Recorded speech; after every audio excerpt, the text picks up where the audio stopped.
भारत के अंदर पहले बार इस्लाम कब आया?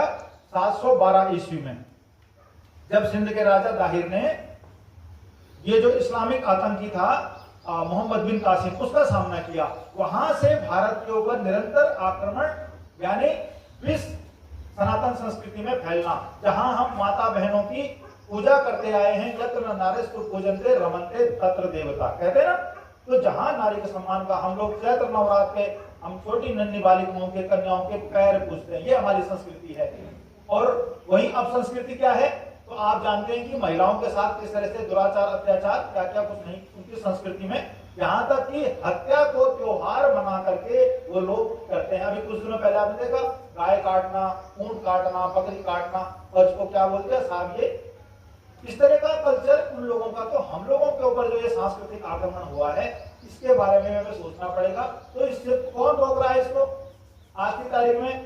तो यही सनातन संस्कृति। अपने मोदी जी ने 3 तलाक बंद कराया, नहीं कराया? एक बहुत बड़ी अब संस्कृति देश के अंदर में। तो जिस तरह से मैंने बताया शरीर के अंदर रस और विष, उसी प्रकार से समाज के अंदर के भी बुरी ताकतों को क्या करना पड़ेगा? खत्म करना पड़ेगा। और ये कैसे होगा? हमारे देश में संविधान, पुलिस, प्रशासन। आपने देखा कोई व्यक्ति शराब पी करके गाली गलौज मारपीट कर रहा है, आप क्या करते हैं? आप कहते हैं मुझे मोरल पुलिसिंग नहीं करनी है। आपने 100 नंबर पे कॉल करके और उसी समय चीता आकर के प्रेमनगर से उसको पैक करके ले जाते, नहीं ले जाते? तो हम लोगों का ये जो सिस्टम बना हुआ है, ये है आपकी संस्कृति को धीरे धीरे हटाना। और इसके लिए हमें योग केवल 21 जून को करना चाहिए,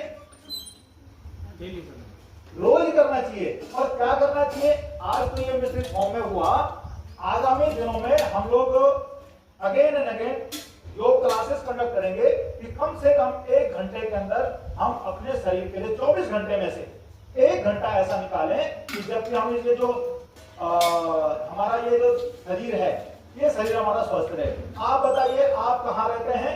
ग्रीन वैली में। आप कहाँ रहते हैं? ग्रीन वैली में। और आपका यहाँ पर क्या है? घर है, ठीक है। आप घर में रहते हैं, लेकिन इसके अपोजिट मैं कहूंगा, आप तो इस घर में रहते हैं। अगर ये घर है तो ये घर है, और अगर ये घर नहीं है तो नश्वर है। फिर कहां है? कोई है? ओम स्वाहा राम नाम है कि नहीं है? ये यथार्थ है। तो सबसे पहले हमने अपने